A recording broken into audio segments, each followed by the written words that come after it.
उर्दू की मैं बेटी हूँ, मेरा नाम गजल है। उर्दू की मैं बेटी हूँ, मेरा नाम गजल है। लब फूल के जैसे है, मेरी आँख कवल है। आदाब नाजरीन, मैं हूं आसिफ खान और एक बार फिर हम हाजिर हैं आपको उस हसीन सफ़र पर ले जाने के लिए जिसको हमने नाम दिया है सफ़र गज़ल का। एक नया मौसम, नया मंजर खुला, कोई दरवाज़ा मेरे अंदर खुला, एक गज़ल कमरे की छत पर मुंतज़िर, एक कलम रखा है कागज़ पर खुला। गुज़िश्ता किस्तों में हमने गज़ल और उर्दू ज़बान के इर्तक़ा के बारे में गुफ्तगू की और आज भी उसी सिलसिले को आगे बढ़ाते हुए हम आपको बताएंगे गज़ल को मकबूल बनाने वाले एक बहुत ही मोतबर ज़रिए कव्वाली के बारे में। मुझे आपने बुलाया, ये करम नहीं तो क्या है। मुझे आपने बुलाया, ये करम नहीं तो क्या है। मेरा मर्तबा बढ़ाया, ये करम नहीं तो क्या है। इसलिए अर्ज़ किया है कि साए में तुम्हारे ख्वाजा बदरुद्दीन, साए में तुम्हारे कैसे वक्त ये हमारी है, साए में तुम्हारे कैसे वक्त ये हमारी है, कैसे वक्त ये हमारी है, कैसे वक्त ये हमारी है। मुख्तलिफ सूफिया कराम के उर्स के मौके पर गाए जाने वाली रवायती कव्वालियों में गज़ल के अशार शामिल करने से भी गज़ल को काफ़ी फ़ायदा पहुँचा। जहाँ जहाँ कव्वाल हजरात ने मुनासिब समझा वहाँ गज़ल के अशार को कव्वाली ने समेट लिया। ख़ास तौर पर इश्क़ हकीकी से ताल्लुक़ रखने वाले अशार को कव्वालों ने बड़े मौसर अंदाज में पेश किया और अब तो कव्वाली गाने वाली पार्टियाँ गज़लों को बाकायदगी से इस्तेमाल कर रही हैं। कव्वाली तो ख्वाजा मोइनुद्दीन चिश्ती के ज़माने से सबसे पहले सूफी गायक कव्वाल मेरे फोरफादर्स थे। मियां हसन सावंत जो शमशुद्दीन अल्ततमिश के दरबारी गवैये थे और उन्होंने बादशाह, उनको दो भाई थे, मीर हसन सावंत, मीर बुरा कलावंत, दोनों भाई शमशुद्दीन अल्ततमिश के दरबारी गवैये थे। तो मीर हसन सावंत का मिजाज दरवेशाना था, तो शमशुद्दीन अल्ततमिश की नौकरी छोड़ दी बादशाह की और ख्वाजा मोइनुद्दीन चिश्ती के मुरीद बन गए और सबसे पहले सूफी गायक हुए। और कव्वाली जो अरब की चीज़ थी, कौला से बना, अरब की कव्वाली धप्पे और बजती थी खाली। हिंदुस्तानी उस्ताद होते उस ज़माने में, उनको उन्होंने गाने में इस्तेमाल किया, कव्वाली के रंग में कव्वाली में इस्तेमाल किया। ख्वाजा मोइनुद्दीन चिश्ती के दौर में ही हुआ। फिर आगे आके हज़रत अमीर खुसरो का ज़माना आया, तो उनके पीर भाई थे हज़रत अमीर खुसरो के पीर भाई मियाँ सामती। मियाँ सामती के वालिद थे मियाँ शम्स सामंत, शम्स सामंत के वालिद थे हसन सावंत। तो सिलसिला वो आ रहा है। तो मियाँ सामती और हज़रत अमीर खुसरो ने मिलकर इस काम को बहुत प्रमोट किया और उस गायकी को बढ़ाया जो खानखाई गायकी थी या खानखाई मौसीकी थी। तो कव्वाली में भी गज़ल पेश की गई। उर्स या किसी मजहबी त्यौहार के मौके पर मुनक़िद होने वाले कव्वाली के प्रोग्राम में तो हम्द और नात का ही जोर रहता था, लेकिन गांव और देहात और शहर में अवाम की दिलजोई के लिए कव्वाल हजरात बड़ी महारत से गज़लों को कव्वाली की शक्ल में ढाल देते हैं। आजकल के मौसीकी का आदमी हूँ, मगर ख्याल कव्वाली मेरी इबादत है, रूह है, मेरी रूहानी ग़िज़ा है। तो कव्वाली मेरे लिए एहतराम की चीज़ है, चूँकि आजकल कव्वाल जो है अपने उसके लिए नहीं गाते हैं, वो तो इसके लिए गाते हैं, बड़ा नमाने दुनिया के लिए गाते हैं। उस ज़माने कव्वाल अच्छे थे कि एक दरगाह से लो लगी हुई उनकी निज़ामुद्दीन औलिया के दरबारी गायक तो उसी से लगे हुए, बस वहीं से मिल रहा है दर से अल्लाह का सदक़े में, वहीं से मिल रहा है अल्लाह के करम से। आज बदल गया दौर, तो अब इसी तरह मॉडर्न गज़ल गायकी आ गई। अब आजकल तो गीत गा रहा है भैया, बुरा माना गज़ल तो गाता ही नहीं कोई। नाजरीन, कव्वाली में पेश की गई गज़लों की एक ख़ास बात यह है कि इसमें इश्क का जोश इशारों के ज़रिए बयान होने लगता है। अभी तक कव्वाली में मौजूदा अहद के अंग्रेज़ी साज शामिल नहीं हुए हैं। इसको गाने वाले रवायती साज़ों, तालियों या तानों का ही सहारा लेते हैं। गज़ल गायकी में बखूबे हम तुम्हें ताबिंदा बाशे बखू, ये कव्वाली बन गई। जी दो दोनों छाप तिलक सब चेने रे मोसे नैना मिला के बात अगम कह देने रे मोसे नैना मिला के बल बल जाऊं मैं तुरे रंग रेजवा अपनी सी रंग देने रे मोसे ये गजल नहीं है क्या? तो तुम इसलिए आ रहे बराबर के। अब इसका रंग का रंग बदल दिया, रंग नया दूसरा दिया, इसको नाम दिया, इस गाय को दिया सवेला। सवेला रंग अमीर खुसरो ने गाने बनाए। गज़ल तो फारसी का लफ्ज़ है, तगज़ुल गज़ल से, हिंदी में लफ्ज़ है सवेला, सवेला बनाया जो गज़ल के अंदाज में, ख्याल के अंदाज में। तो ये दौर आया है, मौसीक़ी बदला, तब्दीली आई माहौल में, आवाज़ में, अंदाज में, गायकी में। नाजरीन, हमें उम्मीद है कि कव्वाली की दिलचस्प दुनिया को आपने ज़रूर पसंद किया होगा और कव्वाली से गज़ल का जो रिश्ता है उससे भी आप वाकिफ़ हुए होंगे। नाजरीन, अब आपको ले चलते हैं प्रोग्राम के अगले हिस्से में, जहां आपकी मुलाकात कराएंगे एक शायर से और सुनवाएंगे उनकी एक गज़ल। नाजरीन, सफ़र गज़ल का जारी है और अब हम आ पहुँचे हैं उस मोड़ पर जहां शायर है, शायरी है, सुर है और साज है। आइए आज आपकी मुलाकात कराते हैं इस दौर के एक हर दिल अजीज़ शायर जनाब मंज़र भोपाली से। मुतरन्निम आवाज़ और मोहब्बत से लबरेज़ जज्बात रखने वाले आलमगीर सतह पर अपनी पहचान बनाने वाले शायर मंज़र भोपाली खूबसूरत तालाबों और हरे भरे नाहमवार रास्तों में बढ़कर जवान हुए। उन्होंने अपनी तालिब इल्मी के ज़माने में ही शायरी शुरू कर दी थी और अपने बयान और ज़बान का जादू सारे भोपाल पर चला दिया था। बाद में उनकी शोहरत भोपाल के बाहर पहुंची और वो चंद ही दिनों में मुशायरों को लूट लेने वाला एक चेहरा बन गए। आज मंज़र भोपाली को बैनुल अक़वामी शायरों में शुमार किया जाता है और उनके बग़ैर कोई भी आलमी या कुल हिंद मुशायरा अधूरा समझा जाता है। और नाजरीन, आइए हस्बे मामूल मंज़र भोपाली से मालूम करते हैं कैसी रही उनकी इब्तदाई ज़िंदगी और किस तरह उनके अंदर शेर व शायरी का शौक़ पैदा हुआ। घर का माहौल हमारा बिल्कुल शायराना था। मेरे वालिद को बहुत सैकड़ों शेर याद थे। मेरे बड़े भाई ख़ुद भी शायर हैं, दूरदर्शन में ही हैं वो भी। तो हमारी तरफ हमारे लिए ये खुशकिस्मती थी कि घर से हमें बहुत सपोर्ट मिला। फिर हम जिन लोगों के साथ रहते थे सब हमारे बुज़ुर्ग दोस्त थे, उनमें बेशतर शायर थे। तो हम तकरीबन 15 साल 16 साल की उम्र से ही शायरों के बीच में बैठने उठने लगे थे और धीरे धीरे फिर वो हम शायरी की तरफ आए। मगर कभी हमें किसी ने ये नहीं कहा कि मैं समझता हूँ कि डॉक्टर बनने से बेहतर इंजीनियर, सैकड़ों इंजीनियर हैं, सैकड़ों डॉक्टर हैं मेरे ख़्याल से पूरी हिंदुस्तान में, इनकी तादाद लातादाद हैं ये लोग। मगर शायर तो दो चार ही होंगे जो बड़े शायर कहलाते हैं। तो मेरे जहन में तो कभी ये आया ही नहीं। मेरे वालिदैन ने कभी ये नहीं कहा या किसी ने कोई पाबंदी नहीं लगाई कि साहब आप इस तरफ मत जाओ। हमारे यहाँ ये था, हम 3 भाई थे, हमारे को बिल्कुल आज़ादी थी कि आप अपने अपने तरीक़े से अपनी अपनी फील्ड चुनें। नाजरीन, दुनिया के हर शख्स की ज़िंदगी में उतार चढ़ाव आते हैं और शायर भी चूँकि एक आम आदमी होता है तो क्या उसकी ज़ाती ज़िंदगी का उसकी शायरी पर कोई असर पड़ता है? आइए खुद मंज़र भोपाली से जानते हैं। देखिए, मैं तो ये समझता हूँ अगर कोई शायर है तो उसे फिर ज़ाती ज़िंदगी का कोई तसव्वुर ही नहीं रहता उसकी ज़िंदगी में। मैं जहाँ तक मैंने देखा है अपने बुज़ुर्गों को, तो वो अपने घर से बिल्कुल कट जाते हैं और उनको सिर्फ़ अपने फ़न से मोहब्बत होती है और फ़न में डूब जाते हैं। तो ज़ाती ज़िंदगी से कोई शायरी का मेरे दूर दूर तक वास्ता नहीं है। शायरी एक ऐसा शगल है, शायरी एक ऐसी चीज़ है जिसमें जब तक आप डूबेंगे नहीं, जब तक आप अपने आप को उसमें पूरी तरह मसरूफ़ नहीं कर देंगे, तब तक आप अच्छी शायरी नहीं कर सकते।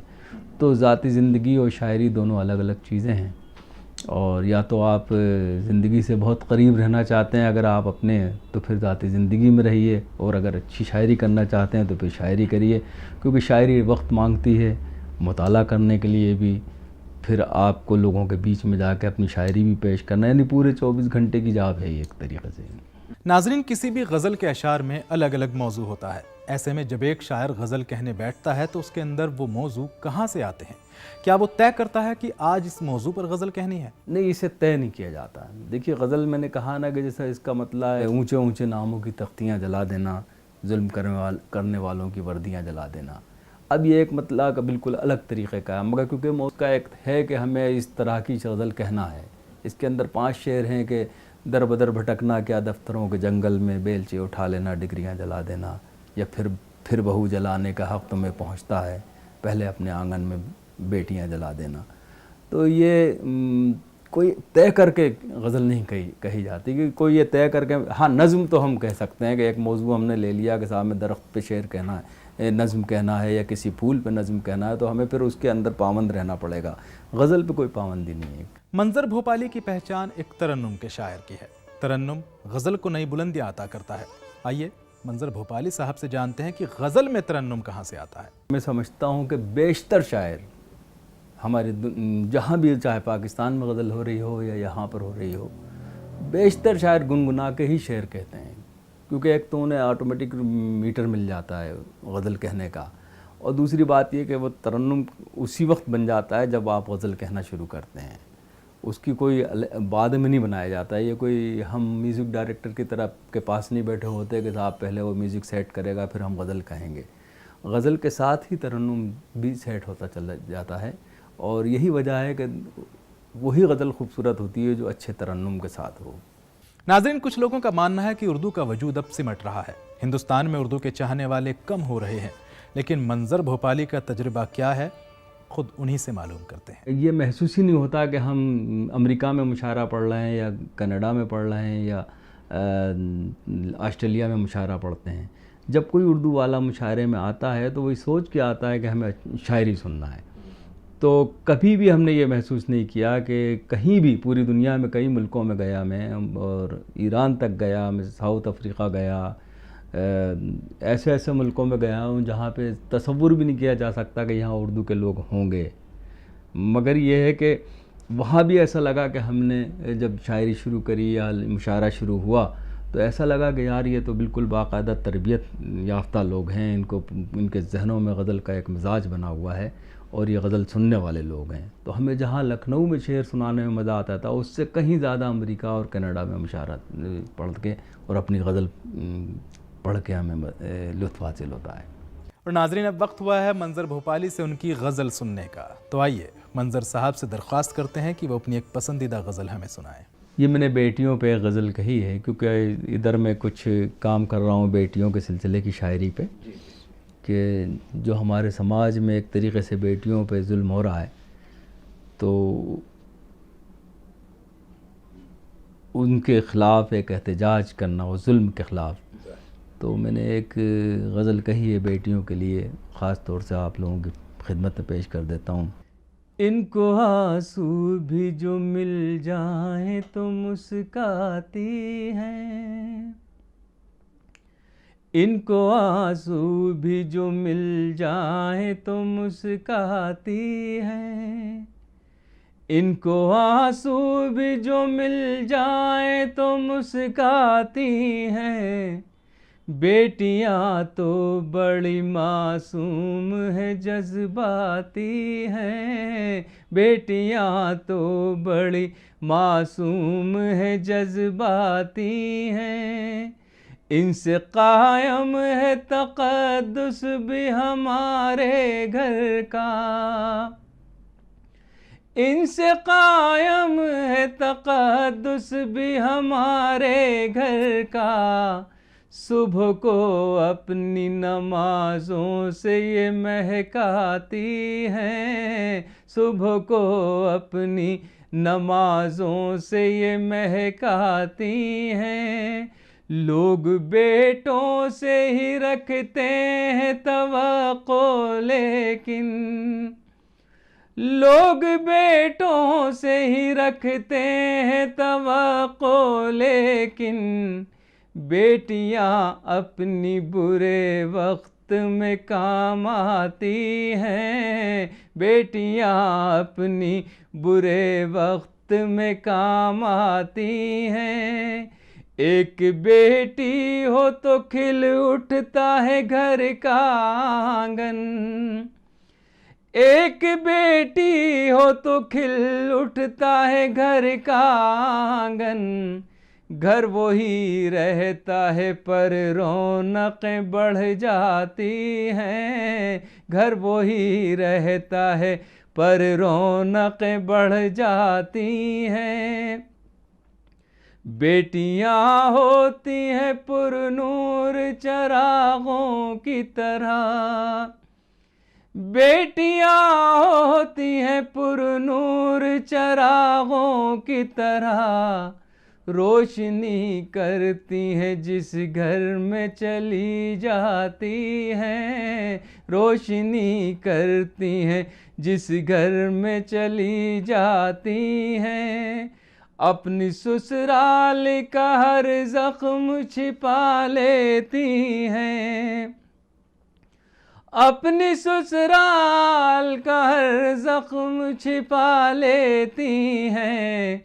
सामने माँ के जब आती हैं तो मुस्काती हैं, सामने माँ के जब आती हैं तो मुस्काती हैं। फातिमा ज़हरा की ताज़ीम को उठते थे रसूल, फातिमा ज़हरा की ताज़ीम को उठते थे रसूल। मोहतरम बेटियाँ इस वास्ते कहलाती हैं, मोहतरम बेटियाँ इस वास्ते कहलाती हैं। अपने बाबा के कलेजे से लिपट कर मंजर, अपने बाबा के कलेजे से लिपट कर मंजर, जिंदगी जीने का एहसास दिला जाती हैं, जिंदगी जीने का। बहुत खूब। तो नाजरीन, मंजर साहब ने तो हमें अपनी गज़ल सुना दी, और आइए अब चलते हैं साज और आवाज़ की दुनिया में, जहां सुनते हैं मंजर साहब की एक गज़ल के चंद शेर एक दिलकश आवाज़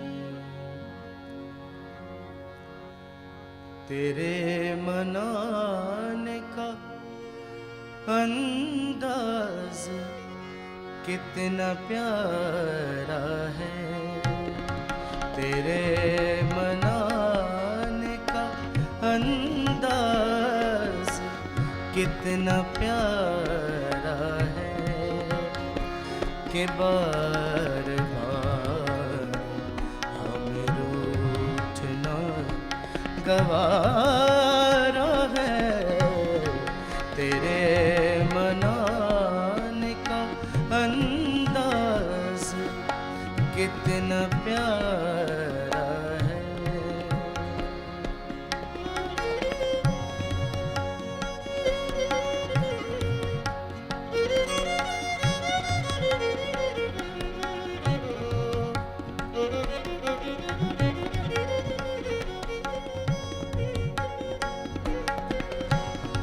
खुदा नहीं मेरी तन्हाई पर तरस खाकर, खुदा नहीं मेरी तन्हाई पर तरस खाकर, फलक से मेरे लिए आपको उतारा है, फलक से मेरे लिए आपको उतारा है, कि बार बार हमें रूठना गवारा है।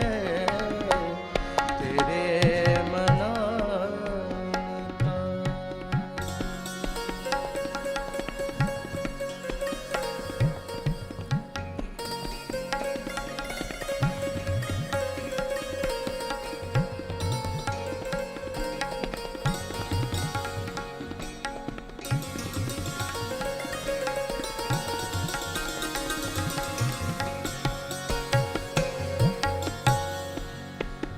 मेरी शबों में है मौजूद चांद की सूरत, मेरी शबों में है मौजूद चांद की सूरत, उसी का चेहरा मेरी सुबह का सितारा है, उसी का चेहरा मेरी सुबह का सितारा है, के बार बार हमें रूठना गवारा है, तेरे मनाने का।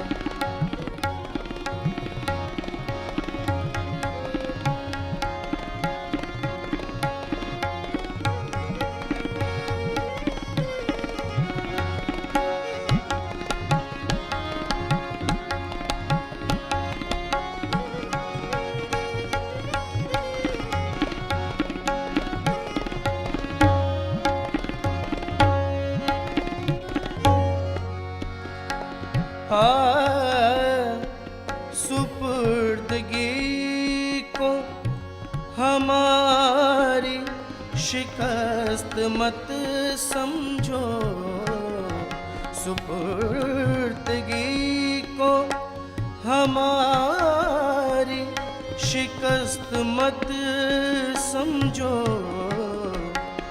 जो तुमने जीता है दिल वो हमी ने हारा है, जो तुमने जीता है दिल वो हमी ने हारा है, के बार बार हमें रूठना गवारा है, तेरे मनाने का अंदाज कितना प्यारा है, तेरे मनाने का अंदाज कितना प्यारा है, तेरे मनाने का। क्या बात है नाजरीन, हर हफ्ते हम लेके आते हैं आपको एक ऐसे सफ़र पर जहां गज़ल की खूबसूरत दुनिया की बातें होती हैं और मुलाकात करते हैं एक शायर से। तो इसी उम्मीद के साथ कि आपको आज का ये सफ़र भी खूब पसंद आया होगा, आसिफ खान को दीजिए इजाज़त। आपसे अगले हफ्ते फिर मुलाकात होगी। देखते रहिए DD उर्दू।